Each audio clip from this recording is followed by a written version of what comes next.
Good morning, ladies and coronavirus germs, and welcome to the crash on the 12th. Second crash. Two crashes in 1 week. Gee, what a magnificently red market you have. Yes, S&P down 6%, Dow down 7. Both of them hit double lock limit downs. This is the second time in history, I believe, that has happened. Both of them within the last week. And is it unjustified? No. Trump's speech last night, way too late, but not too little. And I want to talk about the political implications of this before I get into the other stuff, the coronavirus and some facts, and I'm going to go after a few people who have. There have been a few on my forum, and a couple who have gone out and sent me emails and a whole bunch of names and you're sounding like a religious nut with this particular perspective or that particular. Don't think so. I'm going to back that up with some facts. Okay, so first off. The political aspects of this and the market-related aspects of this. The correct thing to do when we first detected that China was lying was to slam the door on all inbound non-U.S. citizens instantly. And we now have knowledge, which at the time I said there was a math problem, and you start once you start getting transmission times and things like this, which by the way the U.S. government had before it was out in the public. Well, once we knew that there was a 14-day incubation period and that the mean time to symptoms from exposure was somewhere around 5 or 6 days, it became very trivial to take counts, work exponents backwards, because you have doubling times, right? So if you can do squares, you can do square roots, I think, right? This is called math, and figure out when China actually had this thing start, and it wasn't in January. It wasn't in December. It was at the most optimistic, the nicest way of looking at this is that they had a problem over there and they were almost certainly aware of it at some level in October. Now we're getting reports that Italy likely had issues in November. All right. Now, we as a country, as a nation, this supposedly broke out into the public consciousness in January, right? Well, guess what? No. Yes, the public consciousness maybe, but no in terms of reality. All right. Our government knew about this. They knew the Chinese were jacking us off at the absolute latest the first couple weeks of January, and more likely prior to the new year. But Donald Trump, and by the way, not just Donald Trump, state governments, and especially the leftist states out west. Hello, Governor Inslee. Hello, you wonderful people in California. That would be California and Washington specifically, are homes to many companies who have made their billions of dollars and their wonderful high-flying stock prices. Hello, Mr. Bezos. Hello, Mr. Ballmer. Hello, all of the other people out there. I guess Ballmer not no more, right? But, Microsoft, right? And Boeing. Yeah. How about Google? How about Tesla? How about, I don't know, who else? Oh, we can go down the list. Come on, Uber. All these firms, right? All these wonderkin. I mean, hell, you can even get it, HP. All right? And oh, by the way, what is this all about when you get down to it? Well, guess what? If you actually take steps to stop this, what does that mean? That means you lock the border to all persons who are not U.S. citizens. You just can't come in anymore. Sorry. And by the way, the president has the power to do this under a declaration of emergency and the Immigration and Nationality Act. He cannot be overruled. And if the Democrats had tried to stop him, not only would there have been a shitstorm from a standpoint of the courts, and Trump would have won. All right. On top of that, if they tried to circumvent it, then when this stuff started, They would have been crucified. But the problem politically with doing this is that if you do it and then the virus doesn't turn out to be all that big of a deal, you lose. Because doing it is going to give the horse, the stallion size horse, to the butthole of all of these public companies that have built these international connections, because you're going to sever them, basically. Nobody's going back and forth between those countries. And you could do this, folks. You could very easily do this as a nation. But, yeah, okay, Amazon stock price is going to crash. You're going to crash the stock prices of many other firms. All right. Well, guess what? Stock prices are crashing now. What's GE look like? Well, even healthcare-related companies, Bosch, anybody? How about CRM is getting hammered for 5%, all right, today. All right. You're now starting to see this bleed over into some of the places that up until now have been pretty safe. The municipal bonds. That one's a little scary, folks, because that's, yeah, all right. Now we're starting to talk about some fear getting into the potential for ratings agency downgrades and worse, defaults within the states and the cities. All right, it's starting to show up in places that otherwise would not make a lot of sense. I'm seeing some downgrades, being kind of forecast in by what the market is doing. These are very, very bad things, folks. All right, when you see that kind of a thing, that's baby get that's now, this is now going from a thing that is going to hit certain sectors of the economy to being a financial and liquidity problem. All right, and that's somewhat of a problem. All right, all right, I don't know that that's justified yet, but recession is pretty much baked into the cake at this point politically. Why? Because travel and entertainment, leisure, hospitality, is about 15% of the economy. All right, think about this, folks. The cruise industry is essentially closed for 3 to 6 months, okay? The conferences that have been canceled. When I ran MCS, McCormick had Net World Interop on alternate years, and we'd do it there. Right? And every effing hotel within 20 miles of downtown Chicago was packed to the gills.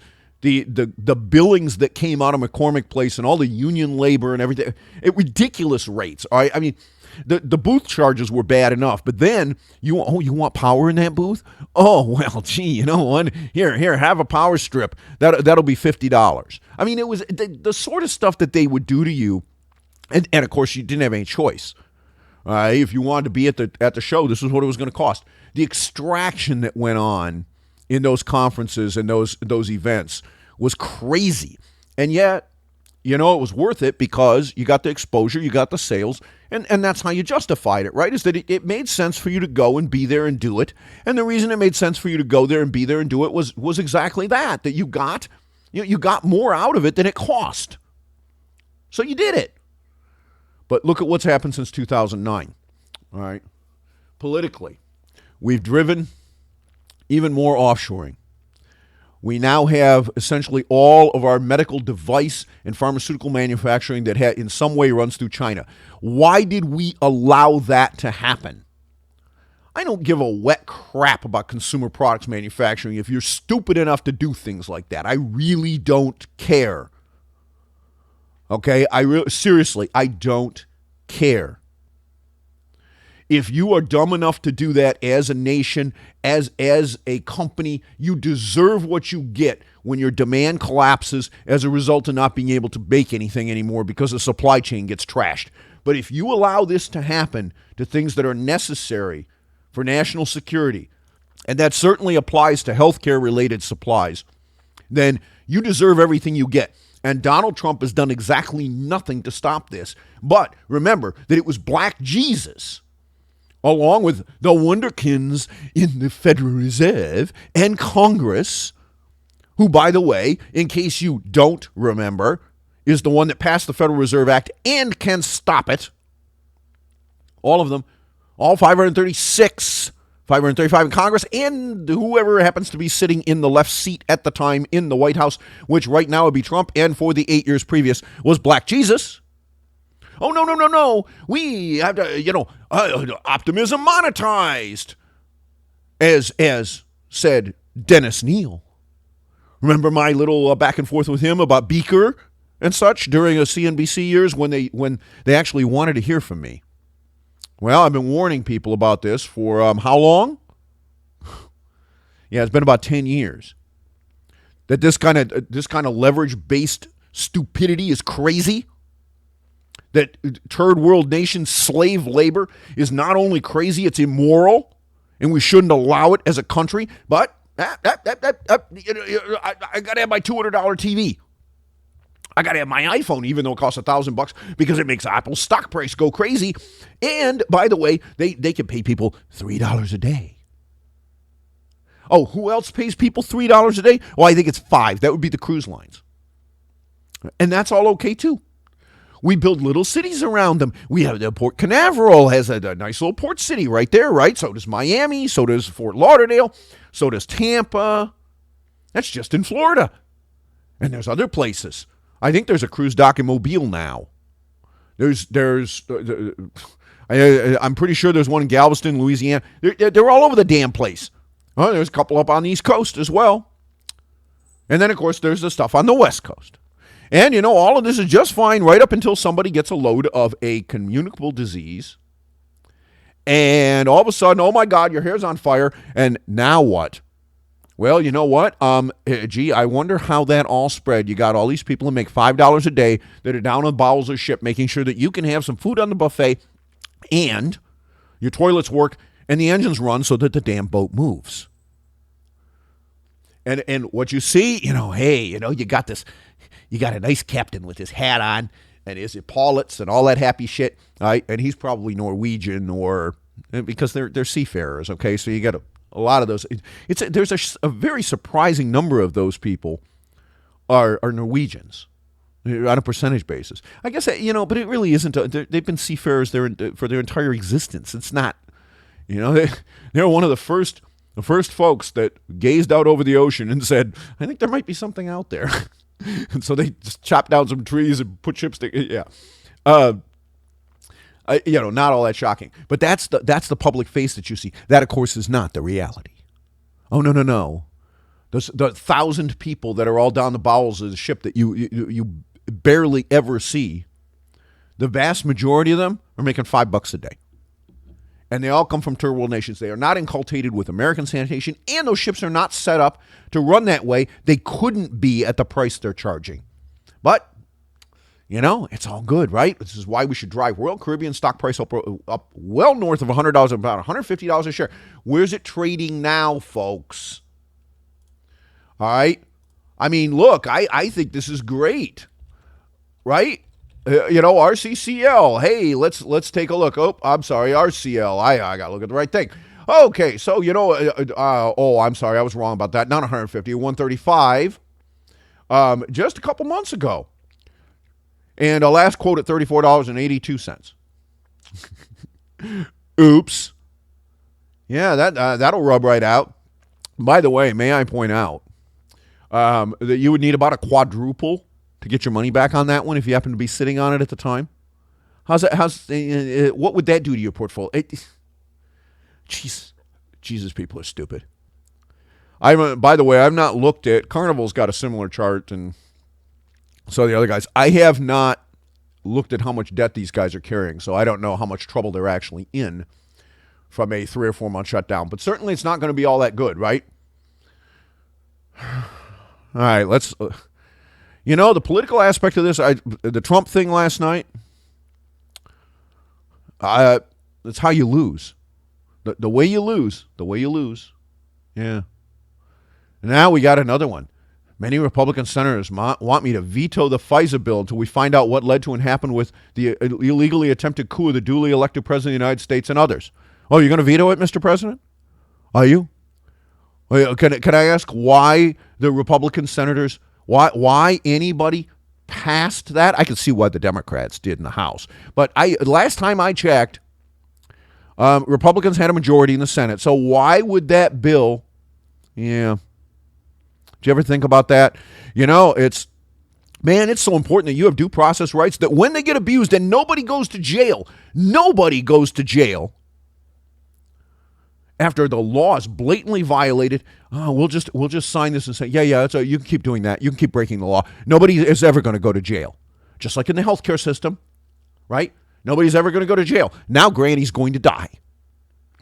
Nobody's ever going to go to jail for all the frauds committed all this time. Yeah. Oh, by the way, they're closing colleges. Are you going to get your room and board back for services not provided? I would hope that said colleges would do that. But will they? I don't know. I've heard some anecdotals that at least one said yes. You got some crazy overreaction stuff going on. All right, let's talk virus, because this podcast is going to go long, I guarantee it. All right, and we need to. My daughter right now is traveling. She's out of the country. She's in Colombia. Texted me this morning, wanted to know, is she going to have trouble getting back in the U.S.? And no, they'll probably scan your forehead, make sure you don't have a fever. They may ask you to, self-isolate for 14 days and call in or whatever when you get back in the U.S. But as a United States citizen, you will not be refused entry back into the United States. Now, if you decide that you're going to go on another trip outside the U.S. when all this is going on, now that could be a problem. So I wouldn't be doing that. And Colombia is not a hot spot. They've had a couple of cases, but I don't think she's going to have any trouble there. And look, folks, I mean, hey, listen, the more people are scared, the cheaper air flights get. However, there are some problems here, okay? And look, the reality of this nonsense is that for those people that play this propaganda game in the time of something like this, and the Chinese are doing it now. They're saying that we imported the virus. Oh, bullshit. We didn't import the virus. It was the other way around. All right. Yeah. All right. Let's do virus. If anyone, I got called all kinds of names about the repeated comments I made about masks. Now, I want to point something out about this. This is a photograph of me with an N95 on. Now, I happen to keep some of these around in the house, not because I'm afraid of coronavirus, but because I do things like sand wood. And especially if you're sanding wood that has stain and stuff on it, which, by the way, is usually why you're sanding wood, right, is to prepare it for being restained or polyurethane or whatever you're going to do to it. You don't want to be breathing not so much the wood dust, but all the chemicals. And the wood dust isn't good for you either. But you really don't want to be inhaling chemicals. All right. So that particular N95 that I have does not have an exhaust valve in it. All right. Why is that important? Well, because that means it's extraordinarily hot and extremely uncomfortable. Notice, additionally, that there is, on the top, there's that little metal thing. So after you put it on, you have to pinch that around your nose so that it conforms around your nose. Otherwise, it doesn't seal very well. All right. Notice also that I wear glasses. All right. And these are not safety goggles, but if I was using this mask in conjunction with safety glasses or a full-face goggle that goes around the eyes and actually provides 100% coverage all the way to the side of the eyes, there's a further problem with these things in that the unvented ones, like I have right here, are a serious bitch in that they fog the hell out of your goggles, because instead of your breath with its moisture coming out of your mouth and nose, mostly your nose if you're breathing through your nose like you should be, instead of that being exhausted into the free air, it comes out around the edges of the mask and through the fabric and goes into the goggles where it fogs your glasses. Now you can't see. If you do not wear some kind of eye protection, you're leaving one of the biggest routes for entry of virus into your body wide open, which is the conjunctiva around your eyes. Your eyes are moist. They have to remain moist.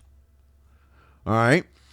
And the problem is that that's a great surface for viruses and bacteria to get into your body and attack you. This is why they tell you don't touch your face. Now, what does the mask do? The mask does prevent you from touching your mouth and your nose with your hands because it's in the way. It doesn't prevent you from scratching your eyes, which is just as good at transferring viruses. Okay. And then there's another problem that comes along with this. And this is one of the things that I think is very, very important and very interesting to realize is that while you say, well, that keeps you from getting it, well, not necessarily. All right. Let me give you an example from the time of Fukushima. One of the things that everybody was screaming about when Fukushima happened was that we were all going to get irradiated, that this was going to become a huge problem. Well, I happen to have a Geiger counter, and I have one that can read alpha, which most of them cannot. I spent the extra money, okay, and got one that can read alpha. Why? Because alpha is in fact the most dangerous inhaled or ingested nuclear particle. Okay, in terms of if you eat something that emits alpha on your skin does no damage whatsoever because alpha particles cannot penetrate skin. They're too big. But if you manage to get it into your body where you have, and remember, skin is dead cells. So blasting those with radiation, as long as it doesn't go through, doesn't do any harm.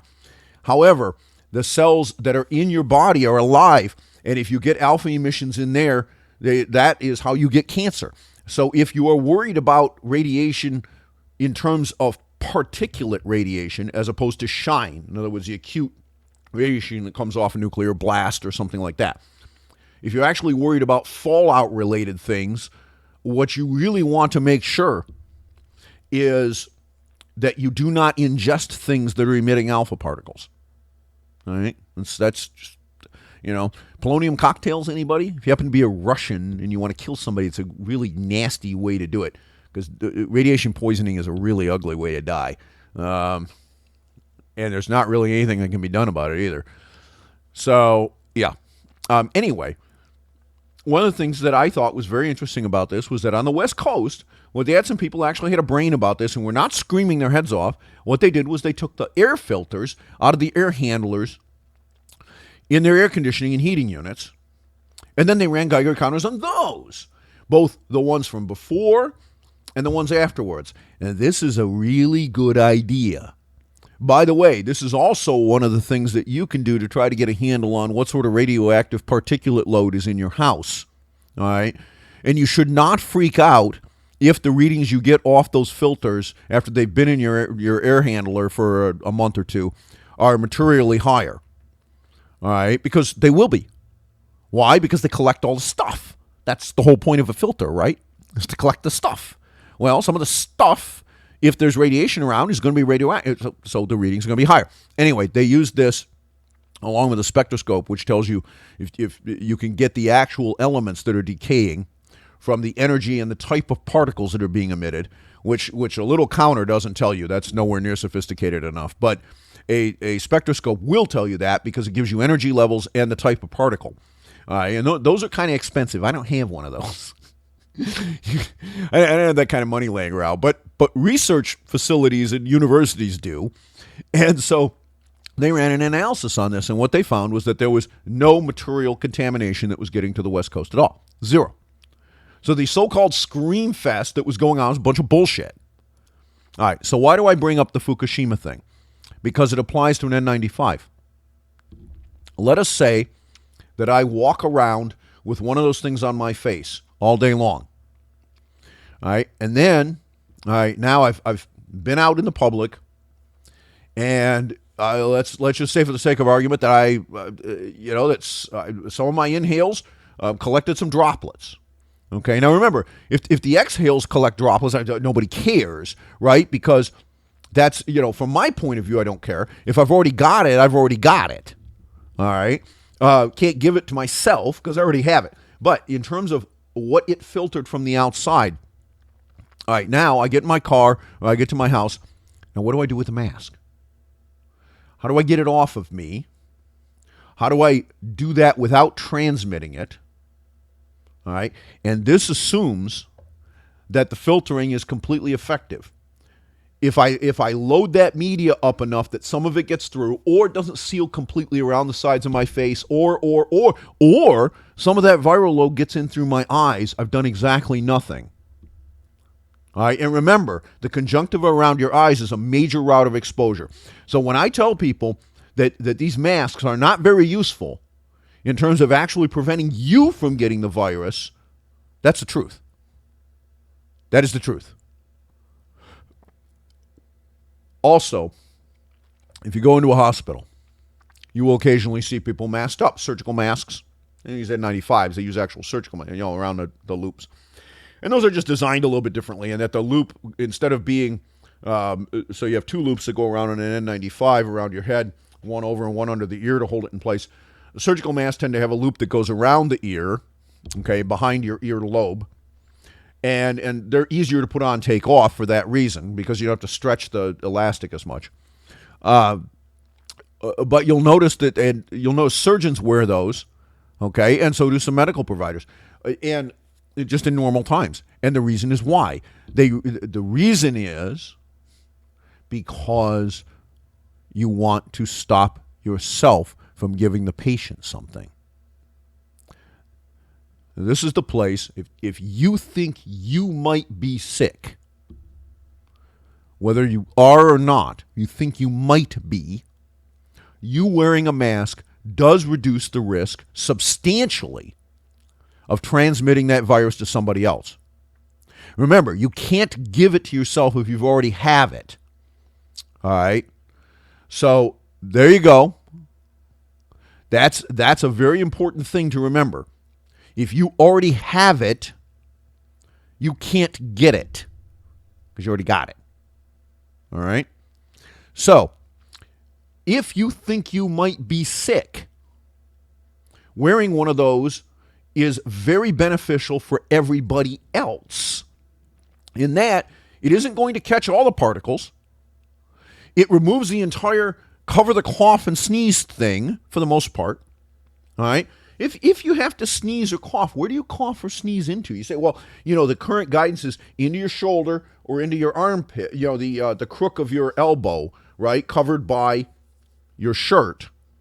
Well, great. Now you've just contaminated your shirt. Anybody that Again, if you contaminate yourself, it doesn't matter because you're already contaminated. If you have a mask on, you don't have to do any of those kinds of things. And most importantly, you're not going to contaminate your hands, which could then touch some surface and transmit to someone else. So if you are attempting to prevent transmission to others from you, a mask is extremely useful. This is why they're used all the time in medical settings. But in terms of your risk of getting it from somebody else, wearing a mask does little. It's not zero, but little. That's all there is to it, folks. These are facts. This is mechanics. All right, and it doesn't have anything to do with whether you like it or not.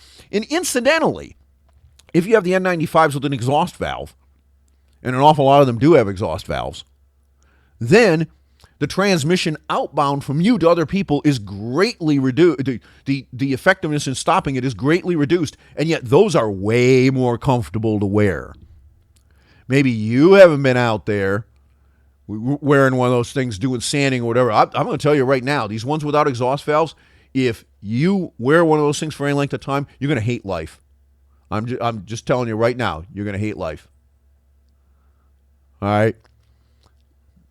Now, as far as the virus itself, we now have governments, state governments, doing a few reasonably intelligent things. They're talking about shutting down mass gatherings of large numbers of people.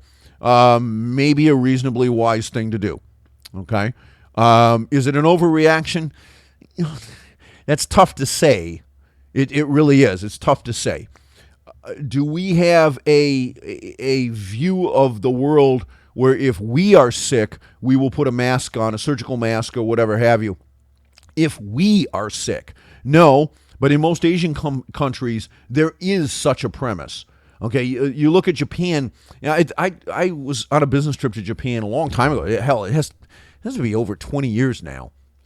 And every now and then you'd see some small percentage of people that were walking around wearing surgical masks. And that wasn't because they were afraid of getting something from somebody else. It was because they were personally ill. They had a cold or a flu or whatever, and they were wearing it as a means of reducing transmission to other people. And for that purpose, it works if you are actively symptomatic. The problem is what we're getting is a lot of transmission from people who are not symptomatic. All right? And this is a serious issue because, as I've said, I believe that a major route here is still fecal oral. I still believe it. There's been nothing in the data to disabuse me of this. Nothing. And oh, by the way, all these Petri dish things that are going on when it comes to cruise ships, excuse me. Yeah.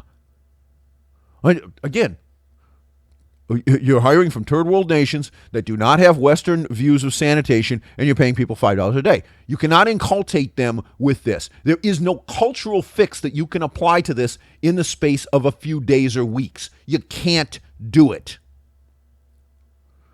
I'm quite surprised that the Kirkland nursing home situation was as bad as it was and is.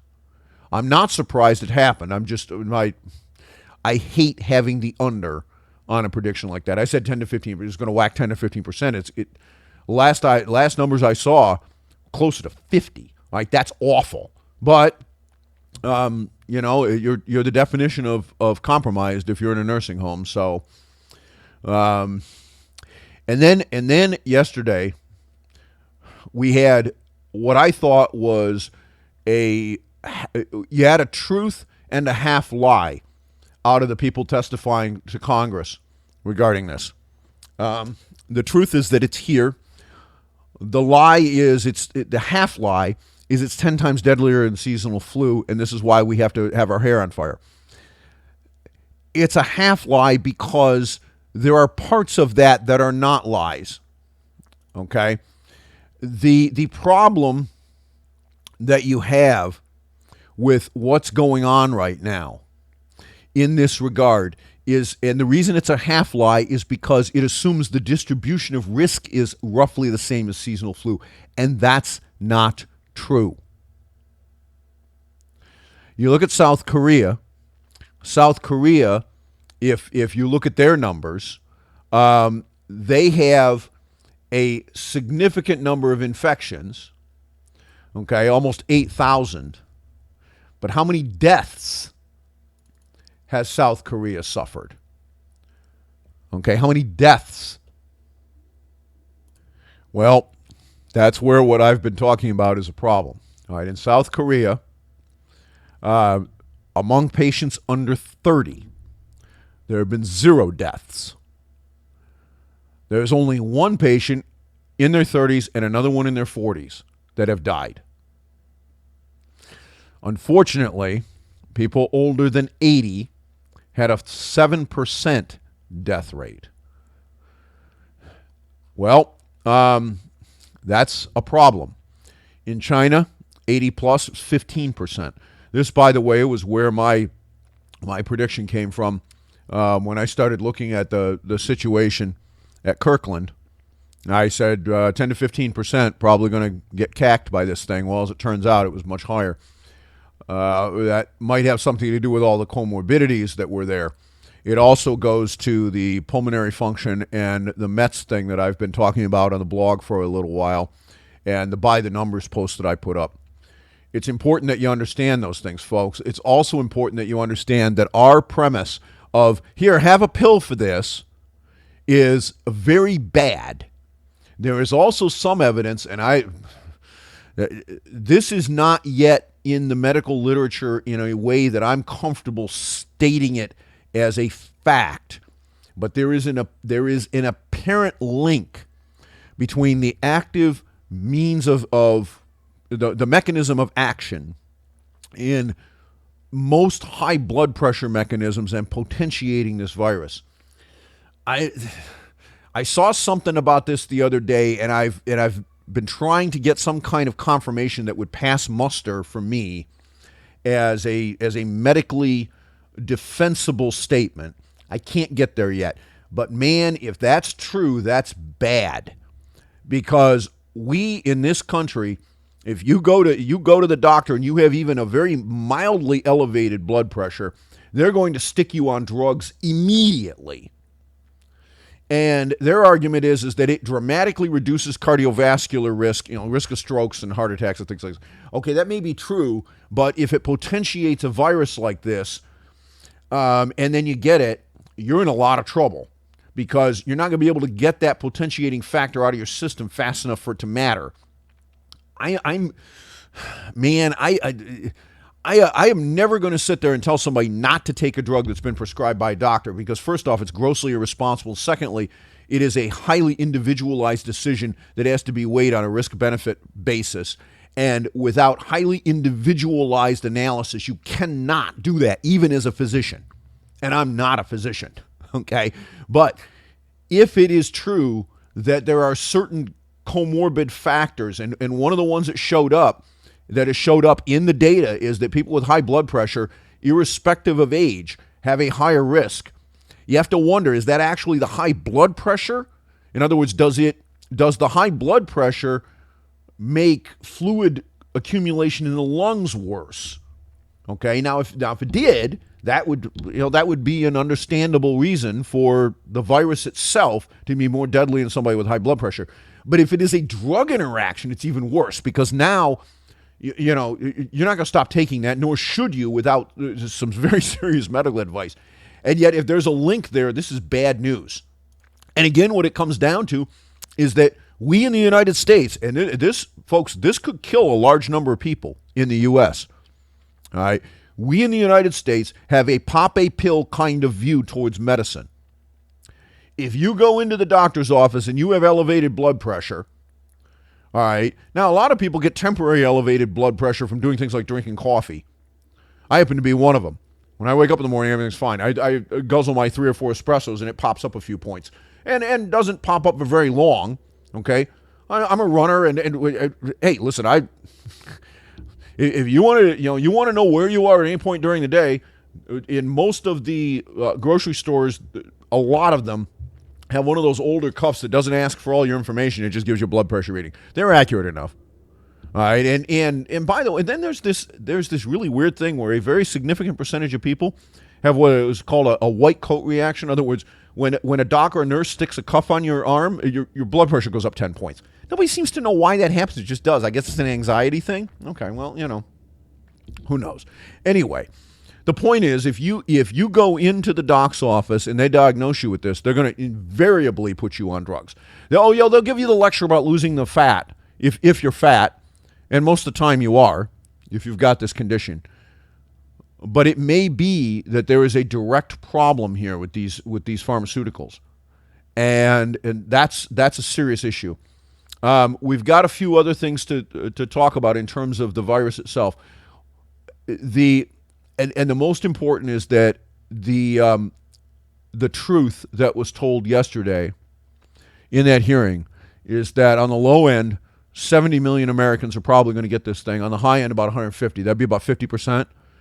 That is probably accurate. And there is also probably nothing that we can do to prevent that. Why? Because we didn't take the actions that we should have taken politically when this thing first started. We didn't do it. We didn't do it because it would have produced the exact stock market crash that we now have. In other words, we didn't avoid anything. We shifted it out a month or 2 months. That's stupid. But this is what we have, both sides of the aisle. You guys think this is a orange man bad kind of thing? I got bad news for you. It is a both sides of the aisle bad thing. And what's Nancy Pelosi's answer? Everybody should have the ability to get free tests for coronavirus. Well, you know what? I actually think that the government should pay for them.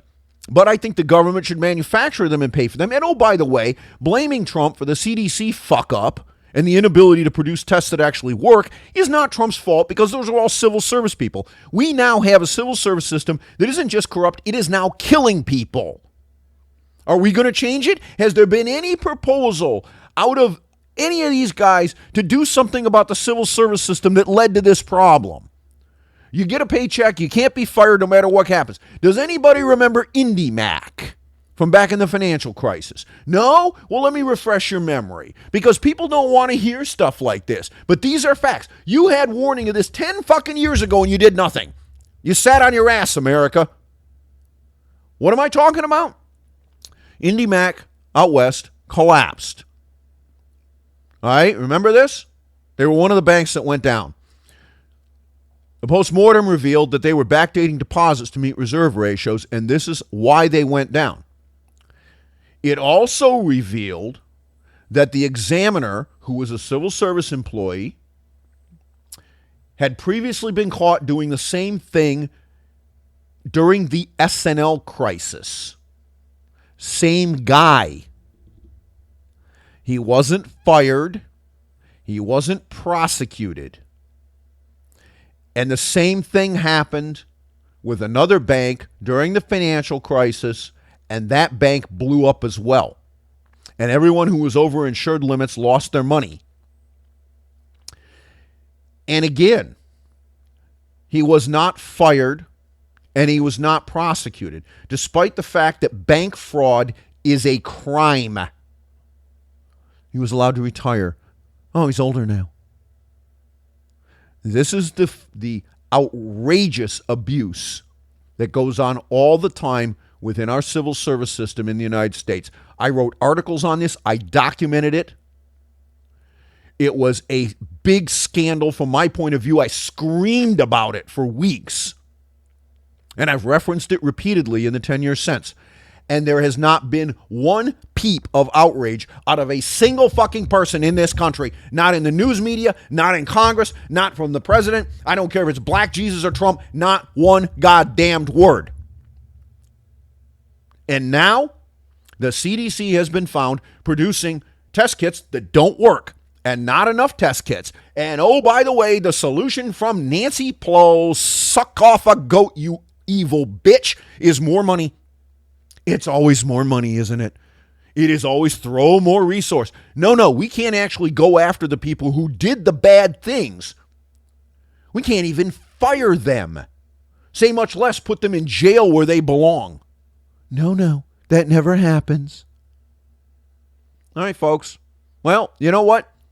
The wages of stupidity, eventually, you have something happen that the Federal Reserve cannot paper over, the federal government cannot paper over, Steve Mnuchin cannot go out and jawbone the markets, and the Fed cannot buy up bad mortgages that were fraudulently made and sold, and no one went to jail for doing it. By God, the Federal Reserve and the federal government have to step in. They have to buy those mortgages. We have to rescue Fannie and Freddie and all of these refinances that were made without income verification, all these liar loans, guys around here that were taking out $1 million worth of property loans on $100,000 worth of income, and the only reason they got away with it was because they were bullshitting, or the bank was bullshitting, or both, and selling this crap off into the markets, saying that this information was at least looked at when it was not.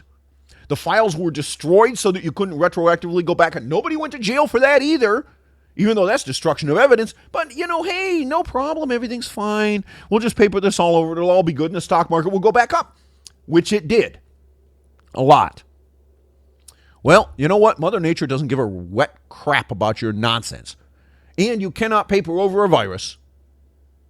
And so all of a sudden, we don't fix the corruption, and here comes mommy. And she deals us something that interacts directly with the corruption that we refuse to address for the last 10 fucking years. And she starts killing people. And some of them die here in this country because we did not excise the corruption in our systems and do something about it after the last time it cost people their house. And you got folks like Dennis Neal running around saying that capitalism is optimism monetized. Well, guess what? How's that optimism working out for you right now when you can't cover up the frauds anymore, and Mother Nature comes up and deals a great big cup of shut the fuck up, and you get to suck it down? Now, that's what I thought. Something to think about, folks. Maybe we ought to change our minds about how we look at this sort of thing, But I have not seen not one piece of outrage in the mainstream media. Not on CNBC, not on Fox, not on CNN, not anywhere to go after all the corruption, all the offshoring, all the third world slave labor bullshit. Absolutely none of that is being seriously discussed, addressed, or anything else. And nobody is going to go to jail again. This virus, if you happen to be old and frail, and maybe if you're on high blood pressure meds, looks like it's bad news. But I got something, but how bad news, folks? Well, if you are of normal body weight, size, mass, whatever have you, you're not taking high blood pressure meds, and you can sustain a 10 METs metabolic output, not very bad news. A little worse than the seasonal flu in terms of the risk of getting you, but not very much so. And if you're younger, if you're under the age of 30 or thereabouts, and you're not doing those things, your risk is basically zero. Yeah, you'll get the flu. All right. If you are in those higher risk categories, it's bad. And if you're in more than one of them, it's really bad. And if you get it, the risk is extremely high that you're going to get an early date with St. Peter. Well, you know what? If you're in those categories, though, you've had, how long now? 30 or 40 years, probably, right? As an adult, to make a stink about the corruption. Maybe you were even alive and an adult and of voting age and able to make a stink about the corruption in the civil service system back when the SNLs blew up. If you're a boomer, you certainly were. Oh, but did you do it? No. Did you do it when Black Jesus was elected and we had all this shit going on after 2008 and the civil service system was obviously corrupt there with the FDIC and everything, backdating deposits? No. Well, guess what? Mother don't give a wet damn about whether or not you are politically corrupt or whether you are politically straight about things. There's a few of us that have been yelling about this stuff for years. Nobody cares. And then Mother Nature comes and deals us this. And incidentally, this is not the worst case scenario. Not even close. Sometime in the next 10 or 15 or 20 years, we're going to get a real virus. The kind that, or some kind of real bacterial thing that ignores antibiotics. And it's going to get into this country. And if we don't stop this corruption and put an absolute end to it and fix the medical system right effing now, it isn't going to just kill old people. It's going to come through like the Grim Reaper and get everybody. Is it going to depopulate the entire country? Well, no, because that's not how it ends up working out. Okay? But look, folks, if you have a 0.05% risk of dying if you are under the age of 50 and in good health, is that higher than the seasonal flu? Yeah, by quite a bit. But is it something to have an absolute crazy panic about? No. Can you stop yourself at this point? Can we prevent you from getting it? No. That ship sailed, and it is due to corruption that it sailed. Had we better figure out how to stop this and slow it down in a big way for the future? You bet, because the next one that comes in here, the next time this happens, it may be considerably worse than what's going on right now. So yeah, we're going to get a market crash out of this. Leisure and hospitality is 15% of the economy. Cruise ships are essentially a zero for the next 6 months anyway, right? Probably longer. And then all the conferences, everything has to get canceled. How do you avoid a recession in a situation? I don't see how you do. All right. But if we do not fix the public corruption problem, and we don't tell Pelosi and Trump both to cut that bullshit and stop signing flourishing bills with all kinds of spending, and we're just going to guarantee that everybody can have free health care. Yeah. You know what your free health care is going to be? There's a tent out back. Go lay in it. That's what you're going to have here the next time it comes around, folks. Competence is important. But you cannot blame this one on Trump because the CDC was not under his direct control, and all of those civil service people, they were not hired by him. So go look inside. Go get up, look at the mirror, and then whether you're a Democrat or Republican, make up your mind. Is this kind of thing acceptable? Because if it isn't, you need to start holding people accountable. And this time, people need to go to jail. I'm your ticker guy, and that's how it is.